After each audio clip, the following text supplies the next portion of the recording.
오늘은 대강절 두 번째 주일입니다.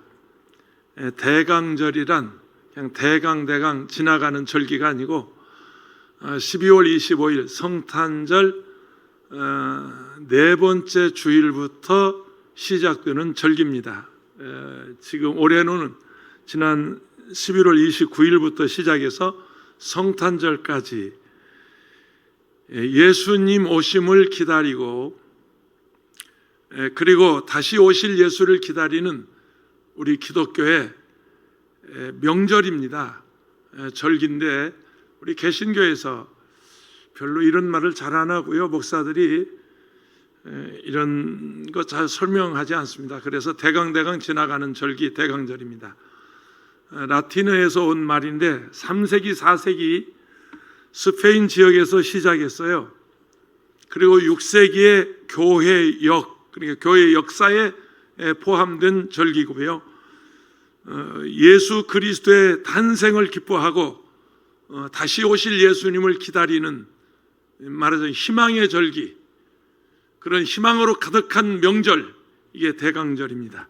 중세교에서는 대강절 기간에 어떤 말하자면 고행을 강조했고 금욕을 강조하면서 중점을 두었던 그런 절기인데, 종교개혁 이후에 근대 교회에 와서 기쁨의 명절, 기쁨의 절기로 본래의 뜻을 되찾은 대강절입니다. 2000년 전에 오신 예수 그리스도의 탄생을 기념하고 다시 오실 예수님을 기다리는 우리 그리스도인들에게 희망의 절기. 예수님 오셨다, 예수님 다시 오신다. 여러분 어쩝니까? 저는 목사이기 때문에 그런지 몰라도 그냥 그 이름 불러만 봐도 복이 메이고, 그 이름 생각만 해도 가슴이 울렁거리는 우리의 주님 예수 그리스도, 그분이 오셨다, 그분이 다시 오신다. 굉장히 흥분되는 그런 절기가 이 12월입니다. 기독교의 전통은 대강절이 되면 촛불을 밝히고 예배를 드리면서 지켰어요. 사실은 저희 설교 준비하면서 오늘 이벤트로 촛불 예배를 드려볼까 하는 생각을 했었습니다. 제가 과거에는 그런 교회에서 예배 드리면서 이벤트를 더러더러 했는데 요즘은 이런 것들이 이제 이렇게 잘 안 됩니다. 생각은 했지만 실행하지 못하고 올해도 대강절 예배를 그냥 이렇게 대강 지나갑니다.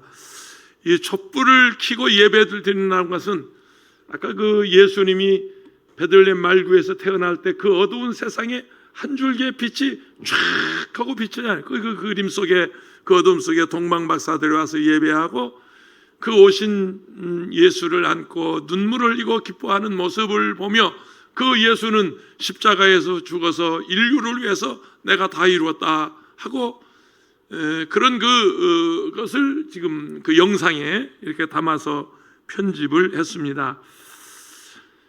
그래서 촛불은 빛을 상징하고 공의를 상징하고 기쁨과 희망을 상징하는 그런 것을, 그래서 촛불을 켜고 예배를 드린 25일 날이 성탄절 우리 축하 예배 드려야 하지 않겠습니까? 그런데 그날은 한 번만 드리자고요. 1부, 2부, 3부, 4부 계속 하나? 한 번만 11시에. 글쎄 조금 더 의논해 보겠습니다. 근데 그날은 좀 촛불 켜놓고 예배 드렸으면 좋겠다 하는 생각을 하는데, 대낮이기 때문에 촛불 켜봐야 별로 빛이 안 날 것 같아요. 햇빛이 이렇게 들어오니까 별로 빛이 안 날 것 같은데, 아무튼 그런 계절이 바로 이 12월입니다. 굉장히 좋은 계절입니다. 그리스도의 신화 중에 판도라 상자라고 하는 신화가 있어요. 판도라 상자의 뚜껑이 열리면 그러죠. 막 거기서 악이 막 나오죠. 그래서 요즘 정치권에서 판도라 상자 뚜껑을 열었냐, 여냐, 연 것이냐, 언제 여냐, 뭐 이런 얘기를 정치권에서 많이 하고 있습니다만은, 판도라 상자에는 악만 들어있었던 게 아니에요. 거기 희망이 들어있었어요. 거기 축복이 들어있었어요. 그런데 판도라 상자의 뚜껑이 열리면서 악이 다 빠져나왔어요. 그래서 세상에 악이 가득하고 막 그 더러운 것들이, 부정한 것들이, 뇌물 먹은 것들이, 잘못한 것들이 판도라 상자 뚜껑이 열리면서 줄줄이 막 빠져나왔어요. 희망이 나오기 전에 판도라 상자의 뚜껑을 닫아버렸어요. 그래서 세상은 악으로 가다가게 된 것이죠. 호기심에 판도라 상자의 뚜껑을 열었더니 거기서 희망이 나와가지고 희망이 날아가 버렸다. 희망 없는 세상 됐다. 그럴 때 이제 비유로 쓰는 말이 판도라 상자 이야기를 합니다. 그리스 신화의 판도라 상자가 상징하듯이 우리 이 세상에, 어둠이 가득한 세상에 희망이 또는 축복이, 그런 기쁨이 가득한 세상으로 찾아오는 것이 바로 예수 그리스도의 계절이고 빛으로 오신 예수 그리스도입니다. 12월은 빛으로 오신 예수 그리스도의 계절. 천국에 가신 우리 김중곤 목사님, 대학생 선교회 총재로 계시면서 그런 그 문학적인 그런 표현들을 많이 하셨어요. 예수 그리스도의 푸른 계절이 오게 하자, 예수 그리스도의 계절이 오게 하자, 뭐 이러면서 젊은이들에게 예수를 전하고 복음을 전하고 그랬던 일이 있습니다. 기독교 신앙은 기다림의 신앙입니다. 이 대강절에 예수를 기다리듯이 하나님께서 아브라함에게 너는 본토 친척 아비 집을 떠나 내가 내게 지시할 땅으로 가라 하시고 하신 말씀이 내가 너로 큰 민족을 이루고 내 이름을 장대하게 하여 또 너는 복의 근원이 되라. 이게 갈대아 우르에서 75세 아브라함을 부르실 때 하나님이 아브라함에게 약속하셨는데 아브라함은 무려 25년을 기다려서 하나님이 허락하신 이삭을 아들로 얻습니다. 모세는 하나님이 이스라엘 민족의 영도자로 쓰기 위해서 40년을 기다리게 했어요.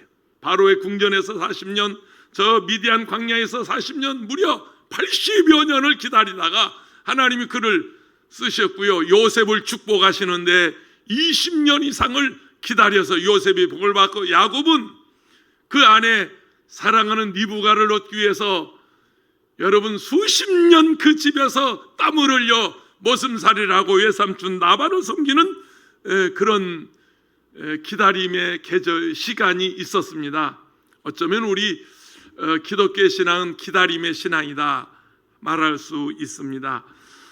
설교 준비하면서 본문 3절에 광명이라는 단어가 나와서 이 단어를 읽으면서 마음에 감동이 오기를, 내가 광명에서 목회하면서 이 광명에 대한 역사적인 그런 흔적을 좀 찾아보자 해서 찾아봤더니요, 놀랍게도 이 광명의 역사가 삼국시대로 올라가더라고요. 삼국시대에 고구려의 장수왕이 남하 정책을 펴면서 이 광명을 비롯한 이 안양, 서울 이론, 저 관악구 또는 저 한강 이 이남 이쪽 영등포 일대를 한 지역으로, 행정 지역으로 묶어서 여기를 양벌노현, 뭐 현 그러잖아요. 양벌노현이라고 이렇게 불렀고요. 신라 진흥왕 때 한강 유역을 점령하면서 신라의 영토가 이렇게, 이 지역이 신라의 영토가 됐어요. 그래서 경덕왕 때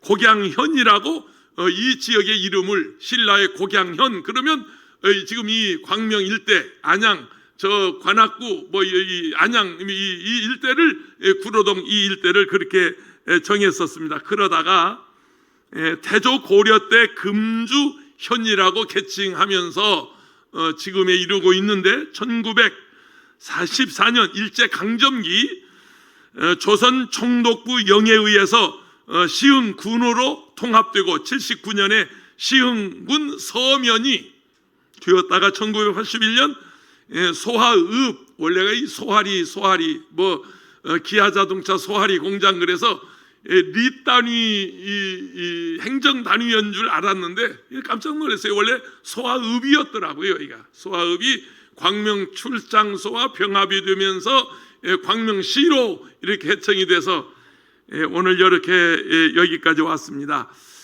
광명으로 오신 예수, 사실 설교 제목을 광명에 오신 예수 그러려다가 제가 썼다 지웠어요. 조금 이단 냄새가 나고 광명이신 예수, 조금은 부드러운데 또 마음에 안 들고, 그러다 할 수 없이 빛으로 오신 예수, 이게 무난할 것 같아서 오늘 설교 제목을 빛으로 오신 예수라고 그렇게 정했습니다. 이사야서의 주제는 오실 메시아에 대한, 빛으로 오실 메시아로, 그리스도로, 구원자로 오실 예수에 대한 예언입니다. 그분이 오시면 빛으로 오시고 광명으로 오시고 그리고 생명으로 오신다. 이사야서 1장에서부터 66장까지요. 이사야서는 구약의 복음서라고 그래요. 구약의 복음서 2장 2절에 보면 그럽니다. 말이래 그래, 말세에 야훼 전에 산이 모든 산 꼭대기에 굳게 설 것이고 모든 작은 산 위에 뛰어나리니 만방이 그리로 모여들 것이라. 빛으로 오신 예수 그리스도에게 모여들 것이라. 종말에는 그렇게 될 것이라고 하는 것이 선지자 이사야의 예언이었습니다. 세상은 어둠에 속해 있습니다. 이사야서 오늘 본문 1절 2절에 일어나라 빛을 발하라 이는 내 빛이 이르렀고 야훼의 영광이 내 위에 임하였습니다. 보라 어둠이 땅을 덮을 것이며 캄캄함이 만민을 가리우려니와 오직 야훼께서 내 위에 임하실 것이니 그의 영광이 내 위에 나타내리니. 이 어두운 세상을 전제로 하고 하신 말씀이에요. 세상이 어둡다고 하는 것을 깔고 하신 말씀이 오늘 본문 1절이지. 뭐 여러분 밝은 세상에 빛을 발할 거 뭐 있겠어요? 이 지금 햇빛이 저렇게 커튼을 가렸는데도 들어오기 때문에 여기다 촛불 낀들 무슨 의미가 있겠어요? 이 어둠을 전제로 하고 하신 말씀이 선지자 이사야가 60장 1절 2절 오늘 본문입니다.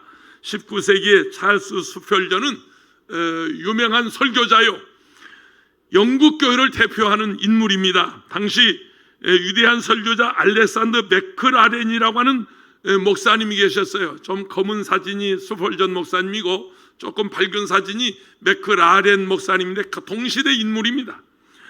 이 맥클아렌 목사님은 세상에 어둠이 세 가지가 있다, 세 가지 어둠이 있다고 역설하고 갈파한 적이 있습니다. 그 어둠이 무엇이냐면 무슨 지식이 없어 어둠이 아니에요.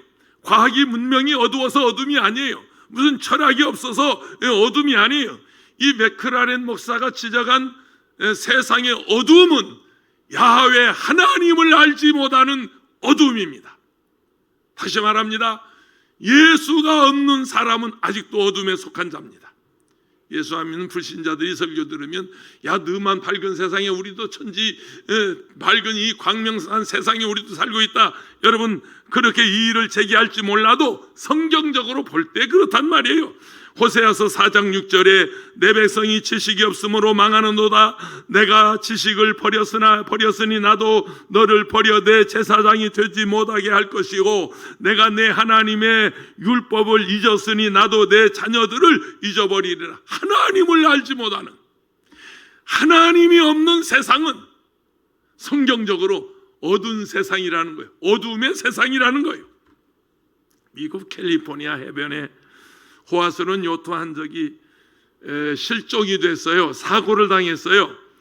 침몰돼 가는데 그 요트를 모는 사람이 SOS 구조를 요청합니다. 구조대원들이 금방 응답을 했어요. 어디십니까? 우리가 구조하러 가겠습니다. 그런데 이 침몰하는 선장이 엉뚱한 대접을 했어요. 예, 나는 모 은행의 은행장입니다. 이 은행장쯤 되니까 요트 틀고 즐기겠죠. 나는 모 은행장의 은행입니다. 아니 당신이 있는 위치가 어딥니까? 근데 대답을 못하고 그만 침몰돼서 죽어버렸습니다. 자기 위치를 물었는데 자기의 신분을 얘기한 거예요. 다르지 말하면 구조대원과 소통이 되지 않았다는 거예요. 이 세상의 어둠이라고 하는 것은 지식이 없어 어둠이 아니에요. 철학이 문명이 여러분 어두워서 어두운 것이 아니라 요즘 21세기 이렇게 문명이 발달하고 이렇게 여러분 과학이 발달한 세상에 무엇이 어둡다는 겁니까? 하나님을 알지 못하는 어둠이라는 거예요. 여러분이 하나님을 알면 여러분은 지식의 근본이신 하나님 안에 있는 것이고 하나님을 모르면 그건 무지한 자예요. 무지한 세상에 사는 거예요. 오늘 저와 여러분이 빛이신 예수 그리스도를 영접하고 환영하고 모셔드리고 의지하면 아멘 하십시다. 예수 믿지 않는 분들은 석박사 학위를 가졌다 할지라도, 여러분 초등학교에서 대학원 졸업장을 가졌다 할지라도 예수 없으면 그는 무지에 속한 사람들입니다. 두 번째는 죽음의 어둠인데요, 요한복음 11장 25절 27절에 예수께서 이르시되 나는 부활이요 생명이 나를 믿는 자는 죽어도 살겠고 무릇 살아서 나를 믿는 자는 영원히 죽지 아니하리니 이것을 내가 믿느냐. 이르되 주여 그라하여다 주는 그리스도시요 세상에 오시는 하나님의 아들이신 줄 내가 믿나이다. 할렐루야. 오늘 또 가족신문에 보니까 천국 가신 분들, 제가 아는 몇 분들이 있어요. 참 안타까운 분은 미국 산호세에 사시는 우리 김홍준 장로님, 연세가 그리 많지 않은데 세상을 떠나셨어요. 우리 원로 목사님이 해외 성에 나가서 영어로 설교하면 한국말로 통역하고 한국말로 설교하면 영어로 통역하시는 우리 원로 목사님이 좋은 짝이었고 그런 친구였는데 이분이 세상 떠났다고 하는, 제가 신문 기사를 보았습니다. 내가 주례를 했고 내가 기도원 원장으로 있을 때 밑에 전도사로 있었던 신한무개 목사님이 갑자기 올해 나이 48살이요. 그런데 그가 세상을 떠났다고 하는 그런 신문을 보았습니다. 나이에 상관없이 세상 떠났어요. 그리고 연로 장로님 몇 분들이 지난 주간에 세상을 떠나서 오늘 기사화된 것을 보았습니다. 인간에게 가장 큰 슬픔은, 가장 큰 비극은 죽음입니다. 여러분 죽는다고 생각해 보세요. 죽음을 맞이했다고 생각해, 그거보다 더 큰 슬픔이 없고 그거보다 더 큰 절망이 없습니다. 미국의 컨설런팅 경영 컨설런트였던 데일 카네기라고 하는, 카네기라고 하는 강철한 카네기가 있는데 우리는 일반적으로 강철한 카네기를 우리가 기억하고 있습니다만은 이 데일 카네기는 컨설런트예요. 그리고 억만장자예요. 그 기업을 해서 엄청나게 돈을 번 분인데 이분이 미국 경제 대공황 때 예외관이었어요. 기업이 다 문을 닫고 회사가 다 부도가 나고, 그럴 때 이분은 마음에 결단하기를 아무래도 세상을 더 살 수 없겠다, 나 하나 죽으면 이 모든 문제가 해결되겠다고 생각해서 이제 강을 찾아갑니다. 강을 찾아가는데 길거리에서 좌판대기에 물건을 놓고 판매하는, 두 다리를 못 쓰는, 그리고 좌판에 바퀴를 달아서 밀고 다니면서 물건을 파는 한 분이 뒤에서 부르는 거예요. 예수께서님이 여보세요, 여기 좀 보세요, 여기 좀 보세요, 막 소리를 지르는 거예요. 지나가는데. 그래서 뒤돌아보니까 연필 한 자루를 내놓으면서 이거 하나만 팔아주세요. 지금 죽어가는 사람인데 연필 한 자루 팔아달라는 거예요. 그래서 일부를 던져줬어요. 그리고 그냥 지나가니까 또 뒤에서 소리를 지르는 거예요. 여보세요, 돈을 줬으면 물건을 가져가야죠. 나는 필요 없다고. 아니 죽으러 가는 사람이 연필이 왜 필요하겠어요? 그냥 가려고 하니까 그러면 돈으로 가져가세요. 아니 돈을 줬으면 물건을 가져가야지. 아니면 돈 그냥 가져가세요. 이러면서 오히려 그 연필 판매하는 거리에 그 장애우가 소리를 지르는 거예요. 그러면서 그거 가지고 실랑이를 벌이면서 죽을 생각이 없어졌어. 그러니까 얼른 죽으면 안 돼. 조금 생각하고 죽어야 돼. 혹시 죽을 일이 있으면 그래서 이 사람 저 사람한테 전화도 하고 나 죽으려고 생각하는데 너 어떻게 생각하냐 한번 물어보기도 하고, 나 지금 저 한강 다리 올라가려고 그러는데 너 지금 어디 있냐 그러면 막 금방 쫓아올 테니까. 이렇게 해서 대화하는 사이에 그 마음에 생각이 바뀌었어요. 두 다리를 못 쓰고 세상의 좌판대기에 연필 한 자루를 판매하고, 그런데 저 사람 얼굴이 저렇게 밝고 저 입가에 저렇게 미소가 있고 저렇게 희망을 가지고 사는데 내가 왜 죽냐고, 왜 나는 죽을 생각했냐고 마음을 가다잡고 그가 다시 도전해서 크게 성공했다고 하는 유명한 이야기가 있습니다. 어떤 경우에라도 절망하지 마세요. 코로나19가 곧 지나갈 것입니다. 방역 백신이 나왔습니다. 예방 백신이 나오고 이제 치료자가 나오고 머지않아서 우리에게 자유가 올 것입니다. 가면 얼마나 가겠어요. 그 대신 그 안에 조심하세요. 중대본이라고 그러죠. 본부에서 온 문자 하나를 보니까 어느 교회에서 700여 명이 동시 예배를 드리는데 거기 확진자가 셋이 있었대요. 그런데 700여 명을 다 검사했는데 모두 음성으로 나왔어요. 한 사람도 말하자면 전염이 안 됐다는, 이유를 보니까 마스크를 썼기 때문이라는 거예요. 그래서 마스크가 최고의 백신이다. 여러분, 어떤 경우에라도 마스크 벗지 말고 꼭 쓰고 다니세요. 밥 먹을 때는 먹어야 하니까 말하지 말고 먹고, 말할 때는 쓰고 말하고, 꼭 그렇게 해서 여러분 가족을 지키고 여러분 자신의 건강을 지킬 수 있기를 바랍니다. 그 다음은 죄악의 어두움을 말했어요. 모든 사람이 죄를 범하였음에 하나님의 영광이 이르지 못한다.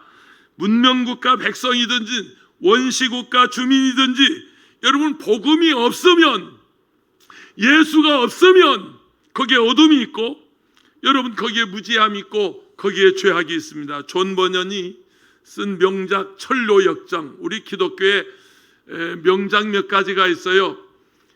토마스 아켄퍼스의 그리스도를 본받으라고 하는 책이 있습니다.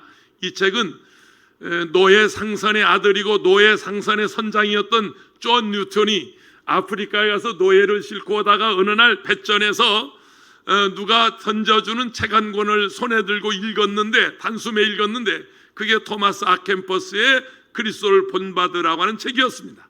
그는 배전에서 그 책을 읽고 무릎을 꿇었어요.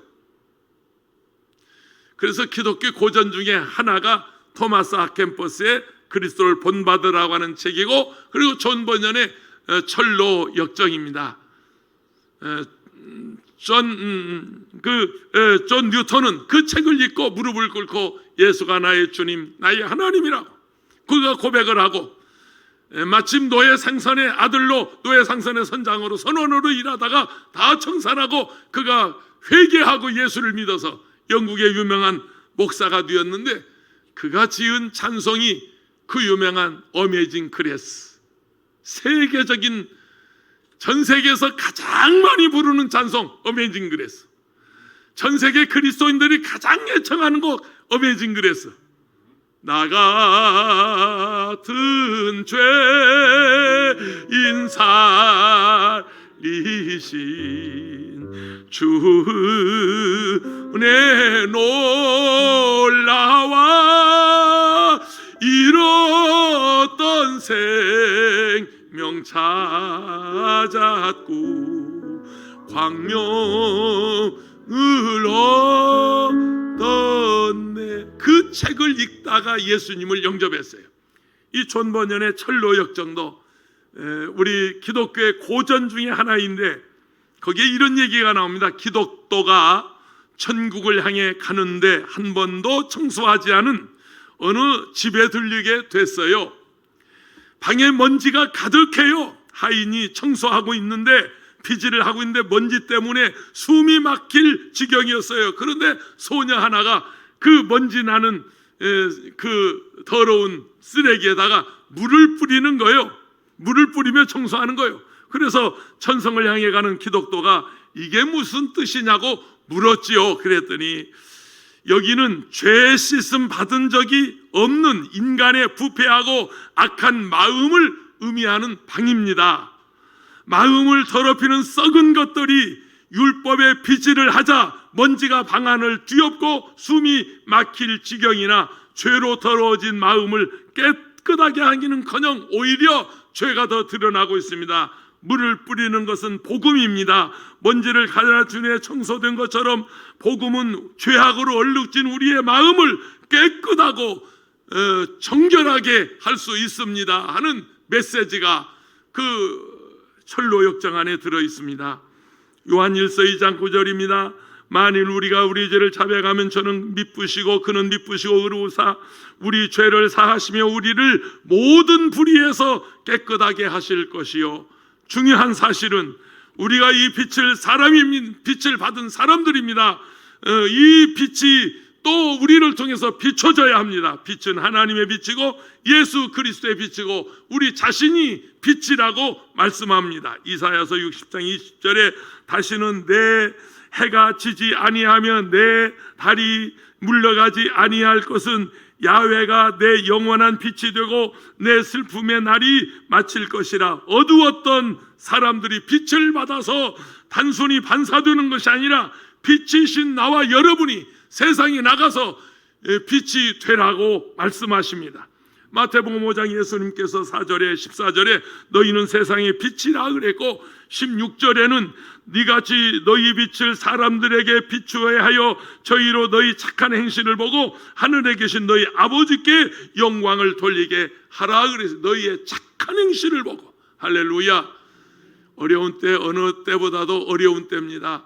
우리 그리스도인들은 이럴 때 더 많이 기부하고요, 더 많이 좋은 일 하고요, 어렵다고 웅크리지 말고요, 더 많이 선한 일을 하셔야 돼요. 지난 주일 오후에 우리 장로장님 권사 취임 재직 임명 감사 예배에 우리 취업 준비생들 그리고 우리 대학생들 조금입니다. 그리 많지 않습니다. 그러나 우리가 할 수 있는 일을 최선을 다했습니다. 그들에게 위로금을 주고 또 장학금을 준 거, 어려울 때 여러분 돈이 많아서 쓰고 남아서 하는 게 아니에요. 어렵고 힘들 때 우리가 먹을 거 먹지 않고 쓸 거 쓰지 않고 아끼고 모아서 그렇게 헌금해서 우리가 어려운 사람을, 우리 학생들만 돕는 게 아니라 이제 연말에 성탄절이 가까우는데 우리의 또 이웃들을 그런 일을 위해서 도울 것입니다.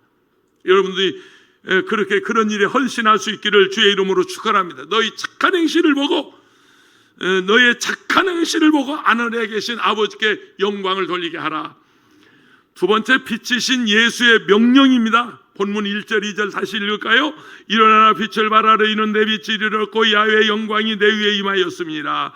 보라 어둠이 땅을 덮을 것이며 캄캄함이 만민을 가리우려니와 오직 야훼께서 내 위에 임하실 것이며 그의 영광이 내 위에 나타나리니. 첫째는 일어나라는 거예요. 일어나라는 거예요. 스탠드업, 일어나라. 자리에서 일어나라. 그 절망의 자리에서 일어나라. 죽음의 자리에서 일어나라. 슬픔의 자리에서 일어나라. 그 어둠의 자리에서, 죄악의 자리에서 일어나라. 스탠드업, 일어나라. 할렐루야. 캄캄한 밤중에 사람들이 잠드는 것은 정상적인 일이요, 그러나 이 밝은 대낮에 문을 닫아놓고 불을 끄고 잠자는 사람들은 무슨 이유가 있을 겁니다. 어젯밤에 잠을 못 자서 그랬든지, 불면증으로 낮밤이 바뀌어서 그랬든지, 아니면 어디 일어나고 싶어도 일어날 수 없는 상황이든지, 아니면 죽은 사람이겠죠. 멀쩡한 대낮에 불을 끄고 잠을 잔다고 하는 것은 무슨 문제가 있단 말이에요. 그래서 오늘 성경은 일어나라는 거예요. 자리에서 일어나라는 거예요. 죄악의 자리에서 일어나라는 거예요. 어느 날 장례식장에 사람이 죽은 것을 보고 우리는 마음의 결단을, 인생이 이렇게 가는구나, 허무하게 가는구나. 내가 살아있는 동안 잘해야지. 살았을 때 내가 헌신해야지, 봉사해야지. 내가 예수 잘 믿고 신앙생활 잘해야지. 우리 가족들한테 잘해야지. 내가 남편 노릇, 아내 노릇, 내가 자식 노릇, 부모 노릇 제대로 해야지. 아마 우리는 사람들 죽음 앞에서 그런 다짐을 합니다. 오늘 또 가족신문에 보니까 이 기가 막힌 인물들이 세상을 떠났어요. 김홍준 장로님 세상 떠나셨고, 내가 주례하고 내가 기도원에 내가 원장으로 있을 때 내 밑에 전도사로 있던 신하붕의 목사, 그 아버지가 장로님인데요, 어쩌다가 48, 그 젊은 나이에 갑자기 세상을 떠나서 장례식을 치렀다고 하는 뉴스를, 기사를 보았습니다. 우리는 죽음 앞에서 그런 결단을 해요. 내가 죽기 전에 잘해야지. 내가 살아있을 때 부모님께 잘해야지, 효도해야지. 그런데 이 다짐이 작심 삼일이 되어서 3일이 못 가서 잊어버리고 또 다른 생각을 하고, 어쩌면 영적으로 무능하고 무력해서 이렇게 사는 사람들이 많이 있지만, 그럼에도 불구하고 오늘 성경은 일어나라. 그 절망의 자세 일어나라. 그 다음에 빛을 발하는 거예요. 빛을 발하는 것은 야훼 하나님의 영광을 나타내라는 거죠. 자기 의를 나타내, 자기 자랑하는 거 아니에요. 자기 부유하고 삭제하고 잘 먹고 잘 사는 걸 세상에 자랑하라는 말이 아니에요. 어제 운동하면서 어느 회장님과 잠시 이제 통성명을 했어요. 수십 년 동안 같은 헬스장에서 운동하면서도 그냥 목례만 하고 해서 안녕하십니까 하고 그 정도 인사만 하다 어제는 내게 진지하게 묻더라고요. 목사님, 제가 한번 물어보겠습니다. 목사님, 연세가 어떻게 되십니까? 그래서 내가 몇 년생이라, 그런 줄 알았습니다. 저보다는 조금 연배시군요. 그러면서 자기 부인은 강남의 어느 교회 권사고, 자기 아버지는 어디에 장로고, 자기는 장로 아들이고 부인이 권사고, 근데 교회 잘 나가냐고 그랬더니 가끔 나갑니다. 그런 얘기하면서 그 자기 교회 얘기죠. 뭐 우리 교회는 뭐 페라리 타는 목사가 없으니까 그러면서 신랄하게 비난하는 거예요. 세상에 나이 드신 목사님이 빨간 페라리를 타고, 페라리 한 대가 얼마인 줄 아세요? 15억. 나는 페라리 이번에 누가 샀죠? 그걸 손흥민이가 샀죠. 손흥민이가 빨간 페라리 샀죠. 그것이 11조 나오고 사지. 그래서 막 쏟아놓더라고요. 여러분, 우리가 예수 믿는 사람으로서 이 매사에 좀 어려울 때 말이죠. 어려울 때 아무리 내가 돈이 많고, 아무리 내가 힘이 있고, 아무리 내가 아는 것이 많고, 내가 아무리 가진 것이 많아도 우리 예수 믿는 사람들은 그렇게 살면 안 돼요. 뭐 돈이 있어서 페라리 타는 거 무슨 얘기 하겠습니까? 돈이 있어서 뭐 고급 승용차 타는 거 무슨 얘기. 그러나 우리 예수 믿는 사람들은 나보다 어렵고 힘든 우리의 이웃을 생각하고 경제적 약자들을 돌보고, 할렐루야, 믿습니까? 우리가 돈이 있어서 장학금 줬겠습니까? 이 헌금하신 분들, 권사님들 보니까 대부분 권사님들이 하셨죠. 다 권사님. 역시 권사님들은 권사님들이야. 그 장학금 헌금하신 분들이 거의 권사님들이네요. 온라인으로 보내주시고, 받아서 미안합니다, 제가 헌금 보낼게요 그러면서 보내주신 분도 있고, 어떤 권사님은 그 아들하고 같이 예배 참석했는데 왜 목사님이 나만 바라보고 얘기지? 아니, 나는 몇 부 예배 참석한지도 몰라. 사실은 1부 2부 지난주일 근데 왜 목사님이 엄마만 바라보고 얘기해? 엄마를 딱 부러지게 바라보고 얘기하던데. 그래서 또 헌금을 가져오신 분도 있고 그렇습니다. 우리 빛이 되십시다. 빛을 발하십시다. 우리 빛처럼 사십시다.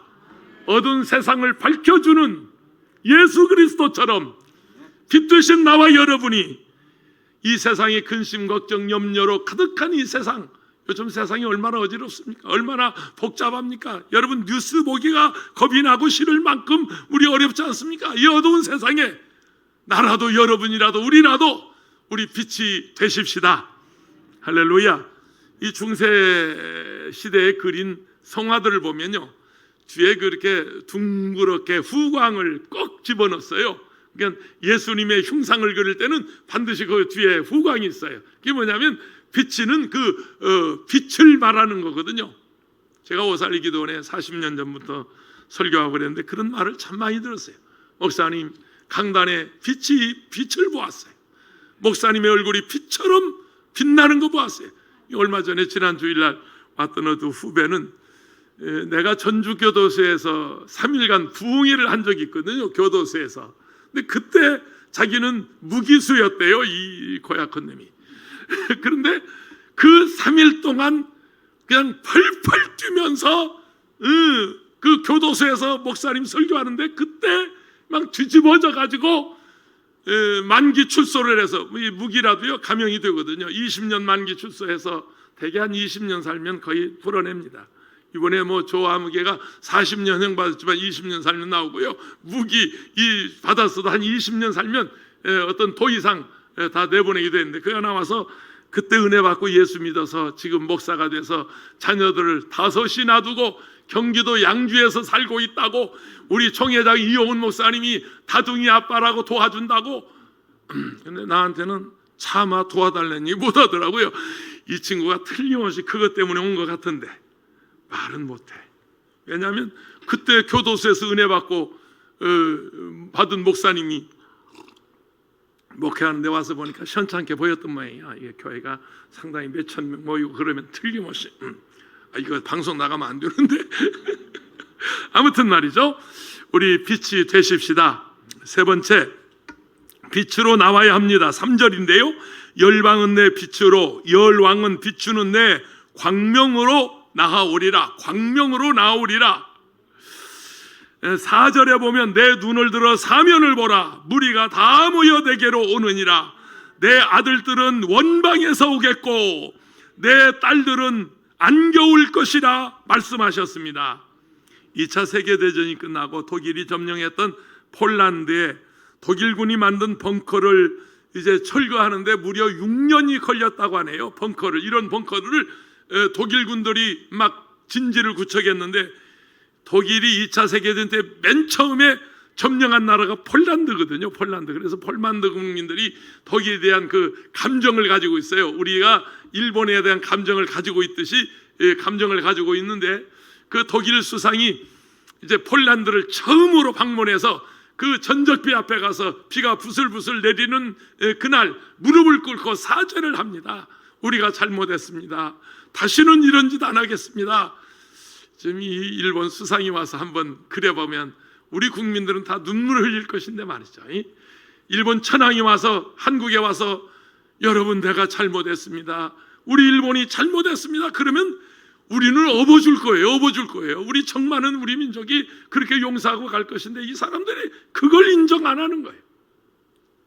이번에 독일에다가 소녀상 세웠잖아요. 그런데 일본 의회에서 독일 정부에 압력을 넣어가지고, 그 구청에 압력을 넣어가지고 구의회에서 철거를 하기로 결의를 했어요. 근데 이게 보도가 되자 막 독일 시민단체들이 벌떼처럼 일어나서 무슨 소리냐, 이 역사적인 증거를 왜 철거하냐. 그래서 독일 의회에서 그 구의회에서 다시 번복했어요. 영원히 세워두기로. 그래서 일본은 뭐라고 지금 보도가 되냐면 되로 주고 말로 받았다 그럽니다. 되로 주고 말로 받았다. 그렇게 지금 보도가 된다고 하는데, 참 우리가 한 번이라도 좀 그래봤으면, 지도자들이 와서 그래봤으면. 우리가 잘못했습니다. 독일 수상은 폴란드에서 무릎을 꿇었어요. 그때 만든 벙커가 6년 동안 철거하는데, 폴란드의 그딘트스크라고 하는 지역에, 벙커를 철거하는 때 아까 그 보았던 철거인데요, 거기 갇혀있던 독일군 2명을 발견했습니다. 처음에는 6명이 벙커 안에 일하고 있었는데, 그 6년 동안 갇혀있는 동안에 다행히도 이 공기를 소통하는 그런 말하자면 이 환기구는 닫혀지지 않아서 이렇게 공기를 마실 수가 있었고, 식량도 몇 년치는 그 벙커 안에 장여 있어서 죽지 않고 살 수 있었다고 그럽니다. 근데 거기 한 가지 뭐냐면 빛이 들어오지 않았어요.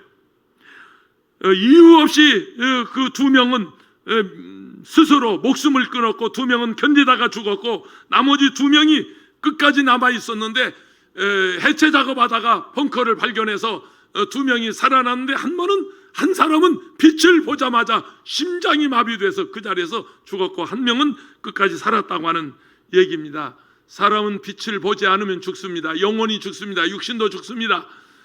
여러분, 우리 비타민 D를 부족한 사람들은 햇빛을 쬐면 된다. 여러분, 상식적인 얘기 아닙니까? 비타민 C나 B는 그냥 뭐 알약이라도 만든 약이라도 먹으면 되지만, 비타민 D가 부족한 사람들은 나가서 적어도 하루에 30분 이상 햇빛을 쬐면 비타민 D를 이렇게 채울 수 있다고 합니다.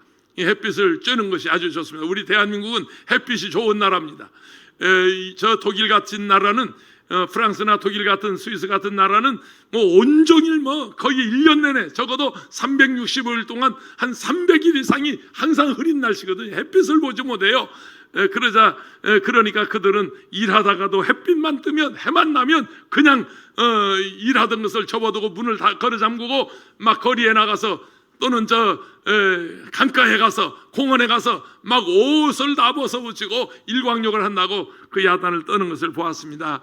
햇빛은 우리의 영혼을 살게 하고 우리 육신을 살게 합니다. 햇빛 때문에 오곡백과가 무너져서 여러분, 우리가 밥을 먹고 과일을 먹고 야채를 먹고, 여러분 그런 거 아닙니까? 햇빛은 그렇게 중요한 겁니다. 빛은 우리의 영혼이 잘 되게 하고 범사가 잘 되게 하고 강건하게 하는 그 핵심이고 원동력입니다. 요한복음 3장 19절에 그 정죄는 이것이니 곧 빛이 세상에 왔으되 사람들이 자기 행위가 악함으로 빛보다 어두움을 더 사랑한 것입니다. 악을 행하는 자마다 빛을 미워하며 빛으로 오지 아니하나니 이는 그 행위가 드러날까 하며 그랬습니다. 본문은 어둠에 있던 불신자들이 빛으로 오신 예수께 돌아오라고 하는 환상을 보고 선지자 이사야가 외친 말씀입니다. 12월은 그리스도의 계절입니다. 여러분의 가족들과 믿지 않는 이웃 일가 친척들이 예수께 돌아오는 이 예수님의 계절 12월에 여러분 모두 다 주님께 나오기를 주의 이름으로 축원합니다. 저도 어렸을 때 성탄절날 교회 가면 눈가사탕 주고 샘배과자 주고 그리고 시골 그 방앗간에서 뽑은 가래떡 그 하나씩 얻어먹는 재미로 교회를 나가기 시작해서 지금은 목사가 돼서 제가 성탄절을 맞이하고 있습니다. 저와 여러분 가정에 하나님의 은혜, 하나님의 빛이 가득한 12월이 되시기를 축원합니다. 하나님 아버지 고맙습니다. 영상 하나 띄워주시겠습니다.